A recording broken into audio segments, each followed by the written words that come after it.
السلام علیکم دوستو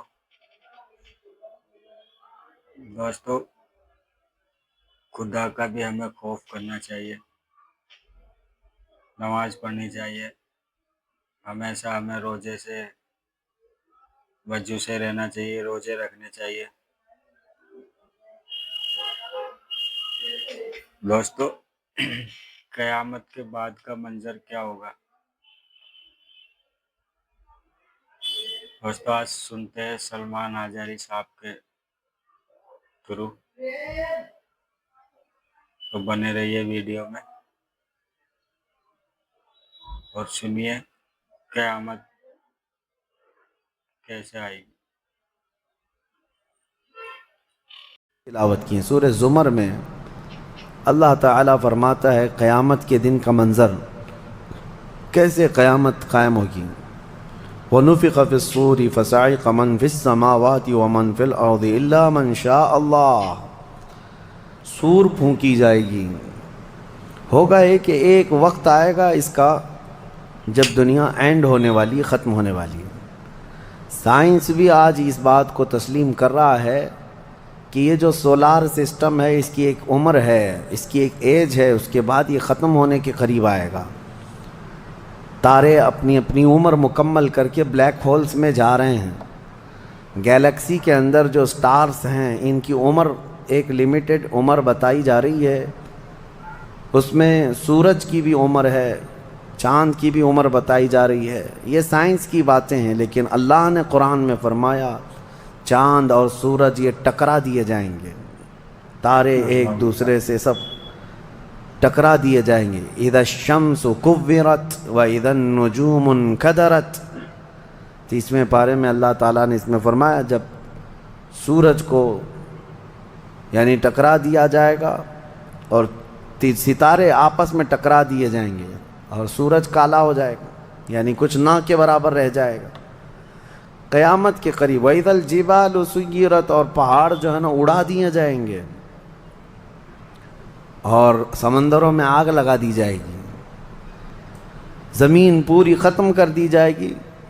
اور سورہ قارعہ میں آپ نے پڑھا ہوگا یوم یکون الناس کالفراش المبثوث وتکون الجبال کالعہن المنفوش، تم لوگوں کو دیکھو گے کہ پتنگوں کی طرح سے اڑ رہے ہوں گے، اور پہاڑوں کو دیکھو گے کہ روئی کا پھا جو ہوتا ہے، روئی کا پہا اس طرح سے پہاڑ بکھر چکے ہوں گے۔ اور اس کے بعد یہ قیامت جو آنی ہے اس کا یعنی پروسیس کس طرح سے، شروعات کیسی ہوگی، وہ ایک لمبی گفتگو ہے۔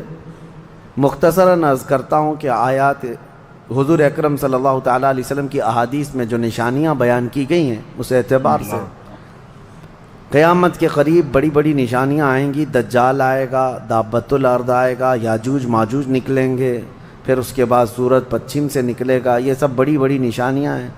حضرت عیسیٰ علیہ السلام کا نزول اس سے پہلے، یہ سب ہو جانے کے بعد پھر روئے زمین پر سے مسلمان ختم ہو جائیں گے۔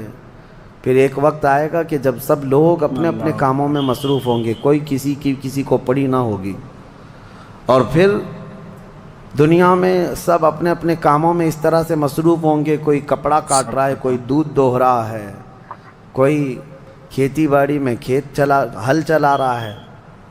اللہ تعالیٰ قرآن میں فرماتا ہے کہ تم دیکھو گے ان زلزلۃ الساعۃ شیء عظیم یوم ترونھا تذہل کل مرضعۃ عما ارضعت وتضع کل ذات حمل حملھا، اچانک ایک سور کی آواز آئے گی۔ وہی سور آج ہم نے تلاوت میں پڑھا ہے۔ اسرافیل علیہ السلام اللہ کے ایک فرشتے ہیں، ایک باجے کی شکل کی چیز وہ لے کر کھڑے ہیں، وہ بجانا شروع کریں گے۔ شروع میں دھیمی دھیمی آواز آئے گی اور یہ آواز بڑھتی چلی جائے گی، یہاں تک کہ یہ آواز اتنی سخت ہو جائے گی کہ جو جہاں تھا وہیں کھڑا رہ جائے گا۔ کپڑا کاٹ رہا تھا اس کے ہاتھ سے کینچی گر گئی، جو کھیتی باڑی کر رہا تھا، ہل چلا رہا تھا، وہ وہیں کا وہیں رک جائے گا۔ دودھ دوہنے والا اس کا ہاتھ ویسے ہی رہ جائے گا، یہاں تک کہ حاملہ عورتوں کے پیٹ سے بچہ نکل کر گر جائے گا، جو عورتیں حمل سے ہوں گی۔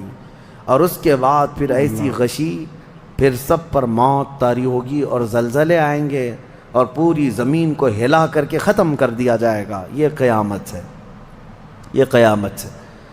سور پھونکنے پر سارے انسان جتنے روئے زمین پر ہیں سب کے سب ختم ہو جائیں گے. اس کے بعد اللہ تعالیٰ فرماتا ہے ثم نفخ فیہ اخری، پھر دوسری بار سور پھونکنے کا حکم ہوگا. لیکن کیسے؟ سور جب حضرت اسرافیل علیہ السلام پھونکیں گے، پہلے انسانوں کی موت، پھر یہاں پر جتنی مخلوقات ہیں، جنات ہیں، جانور ہیں، سب کی موت. چرند پرند تو چھوڑے، نباتات، یہ پیڑ پودوں میں کی جان ختم. چاند سورج کو جب ختم کر دیا گیا تو پھر کوئی چیز ہی نہیں، ستارے، چاند، سورج سب. بلکہ اللہ تعالیٰ کے جتنے ملائکہ ہیں، جبرائیل امین علیہ السلام سے لے کر دوسرے ایک فرشتے تک، سارے ملائکہ کو بھی موت آئے گی. سب موت کے شکار ہوں گے. اور سارے جب انتقال کر جائیں گے تو پھر بچتا کون ہے؟ صرف حضرت اسرافیل علیہ السلام جنہوں نے سور پھونکا. اب ان کو سور پھونکنے کا حکم جو تھا وہ کہا جائے گا روک دو اب. پھر اللہ تعالی حضرت اسرافیل علیہ السلام کو بھی موت طاری کرے گا. اور روح نکالنے والا فرشتہ کون ہے؟ ملک الموت اسرائیل علیہ السلام. اب تک یہ سب کی روح نکال چکے ہوں گے اور پھر اللہ تعالیٰ اسرائیل علیہ السلام کی بھی روح نکال دے گا. اسرائیل جو سب کی روح نکالتے ہیں ان کو بھی موت ہے، ان کو بھی موت ہے. اور پھر ہم نے پڑھا کل شیء ہالک الا وجہہ، ہر شے فنا ہو جائے گی سوائے رب العالمین کے. کل من علیہا فان ویبقى وجہ ربک ذو الجلال والاکرام، جو کچھ بھی ہے سب فنا ہو جائے گا، تمہارے رب کی ذات صرف باقی رہے گی، کوئی نہیں باقی رہے گا. پھر جب مولا کی مرضی ہوگی رب تبارک و تعالیٰ دوبارہ اسرافیل علیہ السلام کو اٹھائے گا. اسرافیل علیہ السلام دوبارہ اٹھیں گے اور پھر ان سے کہا جائے گا دوبارہ سور پھونکو، پھر سے پھونکو. اب جب دوبارہ حضرت اسرافیل علیہ السلام سور پھونکیں گے تو یہ زندگی کا سور ہے. پہلے والا یہ نفخہ اولا اس کو کہتے ہیں، وہ موت کا تھا، اور نفخہ ثانیہ حیات کا ہے، زندگی کا ہے. اب رب تعالیٰ نے جو وعدہ فرمایا تھا کہ ہم تمہیں موت کے بعد دوبارہ اٹھائیں گے، یہ وعدہ اس وقت پورا ہوگا. اب دوسرے مرتبہ جب سور پھونکنا شروع کرتے ہیں اسرافیل علیہ السلام، کتنے انسان آئے گئے، آدم علیہ السلام سے لے کر قیامت تک سب وہ زمینوں میں جہاں کہیں ہوں گے. کسی کو جلا کر ختم کر دیا گیا ہو، کسی کو جانور کھا گیا ہو، کسی کو پانی میں ختم کر دیا ہو، کسی بھی طرح سے، لیکن مولا تعالیٰ سب کو اٹھانے والا ہے. لیکن فرمایا حدیث پاک میں ہے کہ یہ دوسری سور پھونکنے کے بعد سب سے پہلے روئے زمین پر جو اٹھیں گے وہ محمد الرسول اللہ کی ذات. میرے آقا صلی اللہ تعالیٰ علیہ وسلم فرماتے ہیں میں اپنی قبر سے اٹھوں گا سب سے پہلے، اور محشر کے میدان کی طرف جو حضور جائیں گے تو فرماتے ہیں حضور صلی اللہ علیہ وسلم اٹھیں گے، ان کے بعد ابو بکر صدیق، ان کے بعد عمر فاروق رضی اللہ تعالیٰ عنہ، پھر ساری کائنات کو اللہ اٹھائے گا. اور جب رسول کریم صلی اللہ تعالیٰ علیہ وسلم فرماتے ہیں میں میدان قیامت میں اس حال میں آؤں گا کہ میرا ایک ہاتھ ابو بکر کے کندھے پر ہوگا، دوسرا عمر ابن خطاب کے کندھے پر ہوگا. یقیناً وہ اس دن کے دولہا ہے. قیامت کا منظر ہے جب رسول کریم صلی اللہ تعالیٰ علیہ وسلم تشریف لائیں. اور اس کے بعد رب تعالیٰ نے فرمایا سورہ زمر میں 2 آیتیں آئی ہیں، وَسِيقَ الَّذِينَ كَفَرُوا إِلَى جَهَنَّمَ زُمَرًا. اب جو کفار تھے ان سب کو کھینچ کر کے لایا جائے گا میدان قیامت میں. پہلے تو میں آپ کو بتا دوں پوری تفصیلات قیامت کے میدان میں، اس کے بعد ان آیتوں کی تفسیر پر آتا ہوں. پھر جب سب کو اٹھا دیا گیا تو ایک زمین ہوگی. اب وہ زمین کہاں ہوگی وہ اللہ بہتر جانتا ہے کس جگہ، کیونکہ یہ زمین ہے ہی نہیں، یہ آسمان ہے ہی نہیں، تو پھر اس وقت بنے گا کیا یہ اللہ ہی بہتر جانے. کہاں بنے گا، کس طرح بنے گا، اس میں ہم نہ سوچ سکتے ہیں نہ مثال دے سکتے ہیں. اب آپ مجھے بتاؤ یہ جو زمین جس پہ آپ بیٹھے ہیں یہ ختم ہونے والی، کیا رہے گا نیچے؟ آسمان جو دکھ رہا ہے یہ بھی ختم ہونے والا ہے، پھر کیا رہے گا اوپر ہمیں نہیں معلوم. لیکن اللہ کریم ایک زمین بنائے گا جس کے متعلق کہا گیا وہ تانبے اور پیتل سے بنی ہوئی ہوگی، یہ مٹی والی زمین نہیں۔ اور پھر اس کے بعد سورج کو پھر دوبارہ زندہ کیا جائے گا اور سورج کو سب کے سروں پر لا کر کھڑا کر دیا جائے گا۔ اب وہ زمین اور جس میں سارے انسانوں کو جمع کر دیا گیا ہے، آپ اندازہ کریں وہ زمین میں نہ کوئی عمارت ہوگی نہ درخت ہوگا، وہ بالکل فلیٹ زمین ہے، صرف میدان ہی میدان ہے۔ ایسا نہیں ہے کہ یہاں پر کوئی میدان اور تھوڑی دور کے بعد کوئی عمارت دکھے گی یا کوئی درخت دکھے گا یا کوئی پہاڑ، نہیں، کچھ نہیں، صرف سیدھی زمین۔ اسی لیے کہ وہاں تم 500 سال بھی اس میدان میں بھاگتے رہو گے تو سائے کے لیے ایک پتا بھی نہیں ملے گا، ایک پتا بھی نہیں، کہاں سایہ حاصل کر سکو۔ لیکن کچھ خوش نصیبوں کے لیے اللہ نے فرمایا کہ عرش کا سایہ انہیں اللہ عطا فرمایا۔ وہ کون لوگ ہیں؟ ان میں کئی لوگ ہیں، جس میں سے ایک ہی میں بتاتا ہوں، رجل تعلق قلبہ بالمساجد، وہ ایسا آدمی جس کا دل مسجدوں میں لگا ہوا ہے، قیامت کے دن اسے اللہ عرش کا سایہ عطا فرمائے۔ آپ کی نماز ہو گئی، بیٹھے کیوں ہیں؟ نماز ہو گئی، نماز کے بعد چلے جانا چاہیے، لیکن تمہارا دل مسجد میں لگا ہوا ہے۔ انہی لوگوں کی فضیلت میں ہے جب قیامت کے دن کوئی سایہ نہ ہوگا، ان لوگوں کے لیے اللہ عرش کا سایہ عطا کرے گا۔ اب یہ جو سارے لوگ جمع ہوں گے، کسی کو کچھ پتہ نہیں کہ ہونا کیا ہے، کسی کو نہیں پتہ کہ کیا ہونا ہے، نفسا نفسی کا عالم ہے صرف اللہ، اور سب ایک دوسرے کو تک رہے ہیں۔ اب یہی مسئلہ ہے کہ سارے لوگ وہاں پہ کفار بھی ہوں گے، مشرکین بھی ہوں گے، جتنی امتیں پہلے آئی تھی وہ بھی ہیں، انبیاء بھی ہیں، اولیاء بھی ہیں، صلحاء بھی ہیں، صحابہ بھی ہیں، علماء بھی ہیں، سب ہیں، لیکن کسی کو کچھ سوچتا نہیں کہ کیا کیا جائے۔ کسی کی نہیں چلے گی۔ یہی بے خبری سے پوری مخلوق جو ہے انبیاء کے پاس جاتی ہے۔ انبیاء میں سب سے پہلے ابو البشر سیدنا آدم علیہ السلام سے کہتے ہیں سارے لوگ، آپ تو ہم سب کے باپ ہیں، صلی اللہ علیہ ہمارے لیے اللہ کی بارگاہ میں سفارش کریں کہ کچھ ہمارے متعلق کیا حکم ہے وہ پتہ چل جائے، ہمیں کہاں جانا ہے، جنت میں یا دوزخ میں، یہ ابھی پتہ چل جائے، حساب بھی نہیں شروع ہو رہا ہے۔ تو آدم علیہ السلام نے فرمایا، وہ فرمائیں گے کہ اے لوگو جاؤ، اس لیے کہ مجھے ڈر ہے اللہ کریم کی بارگاہ میں نے جنت میں وہ ممنوع شجر کا جو پھل کھا لیا تھا، مجھے آج بھی اس کا احساس ہے کہ کہیں رب تبارک و تعالیٰ مجھے اس پر عتاب نہ فرما دے۔ جاؤ کسی اور کے پاس۔ جتنے نبیوں کے پاس یہ قوم جاتی تھی وہ انبیاء کرام یہ کہتے آج ہمیں خوف ہے اللہ کریم کی بارگاہ میں، وہ قہار ہے، وہ جبار ہے۔ اور میں نے آج ایک آیت یہ بھی پڑھی ہے سورہ مومن میں، اللہ نے فرمایا لمن الملک اليوم، اس دن یہ آواز آئے گی آج کی بادشاہت کس کی ہے، آج کی بادشاہت کس کی ہے؟ پھر اللہ خود فرمائے گا للہ الواحد القہار، ایک قہر کرنے والے خدا کی آج بادشاہت ہے۔ اس دن صرف اس کی سلطنت ہوگی، صرف اس کی حکومت ہے۔ اس لیے کہا انبیاء، ملائکہ سب ڈرے ہوئے ہیں، پتہ نہیں برسوں یہ قوم گھومتی رہے گی مخلوق۔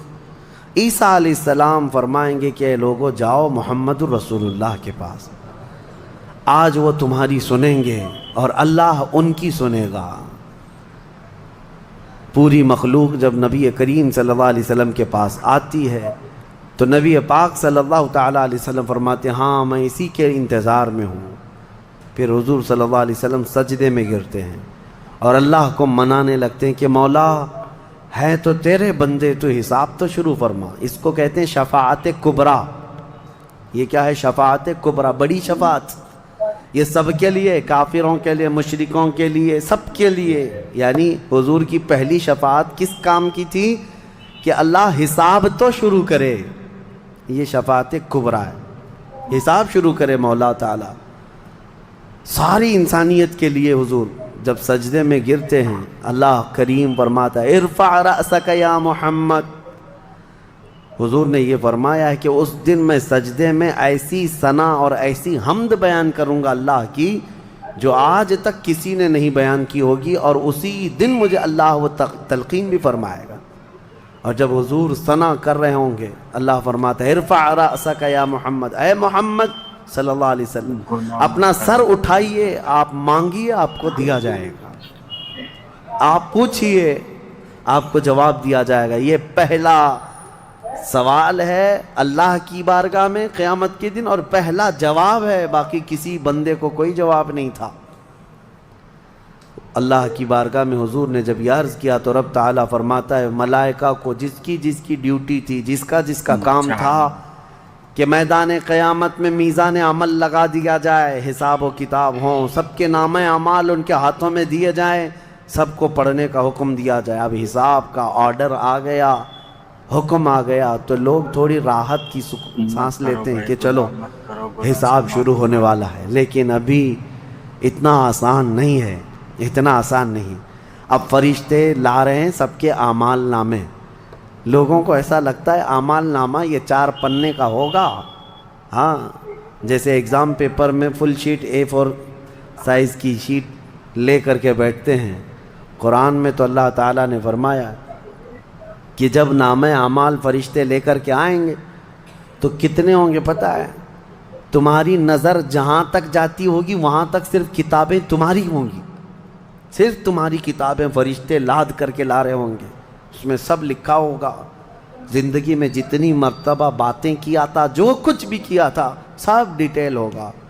اور ہر آدمی وہاں پکار کر کے کیا کہتا ہے ما لی ھذا الکتاب لا یغادر صغیرۃ ولا کبیرۃ الا احصاها، اے اللہ تو کیسی کتاب بنا دیا، اس میں چھوٹی چیز بھی نہیں چھوڑی گئی، بڑی چیز بھی نہیں چھوڑی گئی، اللہ سب لکھ دیا گیا ہے۔